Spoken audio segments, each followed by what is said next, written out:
So what up guys? So mga pang-apat na araw na ata natin ito kay Joyride. Sideline tayo, no? Subukan natin itong maganda nating angle. So bakbak tayo at maaga tayo umuwi. Alas 2, luwas tayo ng Maynila. And titignan natin kung magkano tayo, kung kakayanin ba ng powers natin hanggang alas 12 ng gabi. Airport lang tayo. So yun mga kasundo, ingat sa pagdadrive.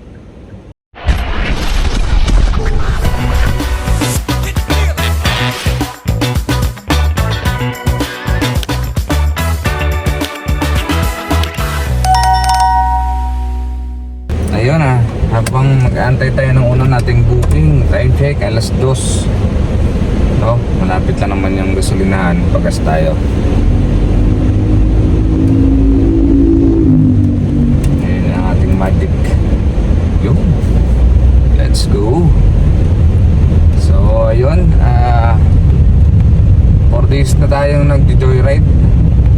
And nakita naman natin yung diferensya ng logistics sa TNBS, no, sa tao ang sakay, malayo, no. Sa logistic kasi like Transportify, maganda yung shipping rate niya, kaso sobrang malalayo yung pickup. Pag 5 km parang pagtsatsagaan mo na sa Joyride, no. Ganon din yan sa InDrive at sa Grab. Minsan 2 km pababa, 2 km nga nalalayuan pa ako Kaya panalo pa rin talaga sa TNBS. Saka bukod doon, ang isa sa maganda pagkapasahero sakay mo, yung tip, isa yun sa nagpapalaki. Kasi gaya ng mga butal-butal like 160 yung shipping, ganon. Shipping ba tawag doon, yung pamasahe 160, 170. Pag nagbigay ng 200, minsan hindi na nila kinukuha yung supply, so keep the change. Tapos minsan pagka sinaswerte ka, yung mga tipong 350, 500 yung binigay, sir, okay na po yan. Yun ang maganda sa TNBS, no? So sa mga maganda rin naman yung logistic, kasi nasubukan din naman natin yun. Kaso Transportify lang tayo, kaya talo kapag nakakuha ka ng malayo, yung pabalik wala, gapang talaga, pahirapan ng buhat. Yung mata mo talaga sa kakaabang ng booking. Unlike dito sa TNBS, minsan kapag ka nasa Pasay, kakababa mo lang ng pasahero mo, meron na naman agad. So yun lang yung tip natin, no? So sa mga naglo-logistic dyan, pagka naka-Transportify kayo o kung ano man, sabayan nyo like Lalamove, kasi lagi talaga meron kahit sa Cavite. Pag sabay mo ng Lalamove, kuha ka ng yung saver nila, tapos saka mukhanin ng Transportify, kasi yung Transportify bawal yung sabay. So kuha ka muna ng anong tawag dun sa Lalamove. Nasuspindi na kasi ako sa Lalamove, kaya hindi ko nakabisado yung So bago tayo bumiyahe, papagas muna tayo para bakbakan ng laban. So bukas kasi day off natin to, so kahit hanggang Sunday tayo bumakbak. Magkano yung natin. So yung tip natin, try yung explore lang ako, hindi lang isang app. Huwag tayo magtiyaga sa isang app. Sa ngayon ang TNBS natin, Joyride muna. Huwag tayo magtiyaga sa isang app kasi mamumuti ang mata. May mga lugar na mahihina. So far 4 na araw na tayo dito sa Joyride. Medyo kahit dito sa Cavite mayroon pa rin. So yun lang, pagas muna tayo. 2,000 pagas. 2,000, tignan natin kung magkano kikitain ng gas na 2,000. 1 bar na lang wala pang pumapasok na booking. Iwas tayo ng Maynila. Pero dito tayo sa Petron ang nag-iisang partner ni Foxbird TV. Alright guys, Foxbird here, pakpak tayo. So unang booking natin, Pasay to KTX, dito lang. Kakadrop lang natin. So abang tayo ng pangalawang booking natin for today. Maaga tayo nagsimula, 7:30 tayo nakakuha ng unang booking. So tara, try natin makakuha dito sa KTX ng pasahero.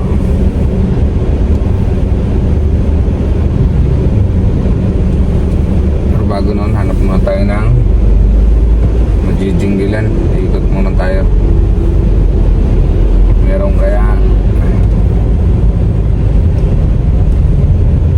abang-abang ng booking.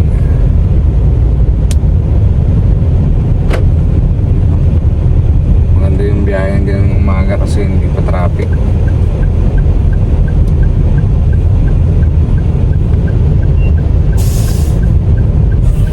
So binigyan tayo ng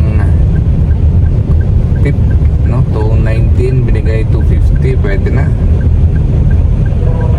Huwag na daw suklian. So tiyagaan lang. Mga 2,000 mo lang tayo per day. Ayos na yun. Ayun guys. Ayun lang, oh. Meron sana KTX Kennedy.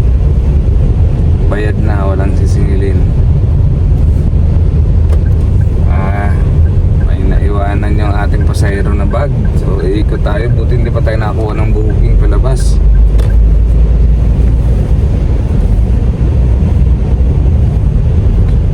Mga konting malasakit lang at kawawa naman, uwi pa ng summer yung ating customer, pasahero. Hindi ko rin napacheck. Kala ko bit-bit na naman yung bag niya.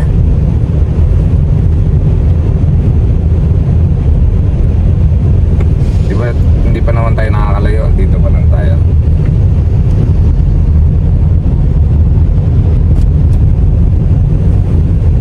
Kaya lang, nag-jingle na ako eh. Jingle mo na ako, ma'am, ha? Wait lang, parang hindi na ako itudong mamaya.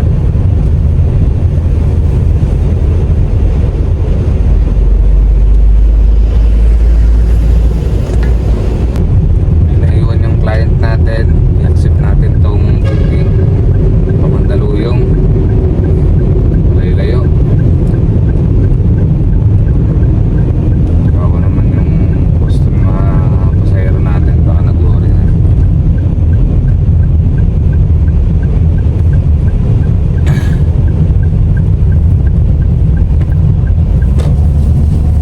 Nasa maayos talaga yung bag ni Ma'am, wala kayong kailangan alaanin.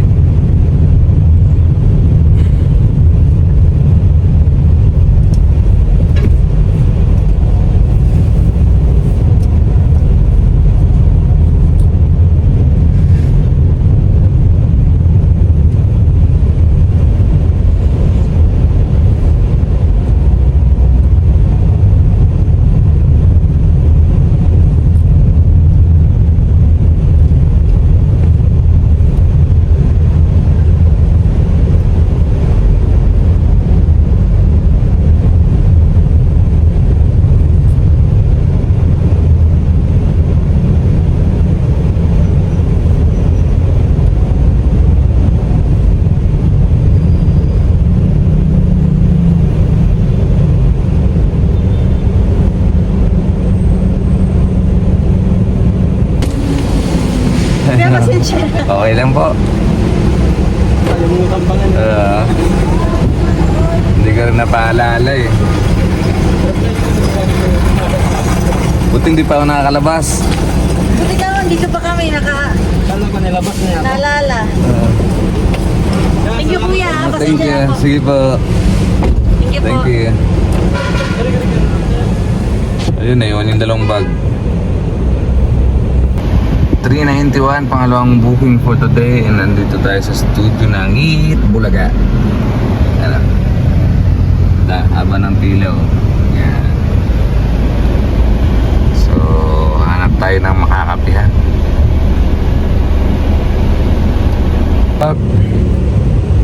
Habang tayo ng pangatlong booking, pero nag-almusal muna tayo dito sa gilid, no? So Sabado ngayon, pwede tayo bumakbak, walang coding.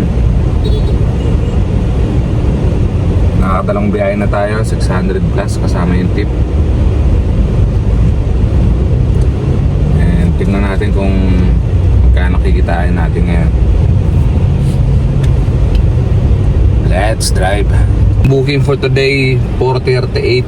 Kasama na yung tip na 150 pesos. So, pick upin natin sa Jollibee, Guadalupe.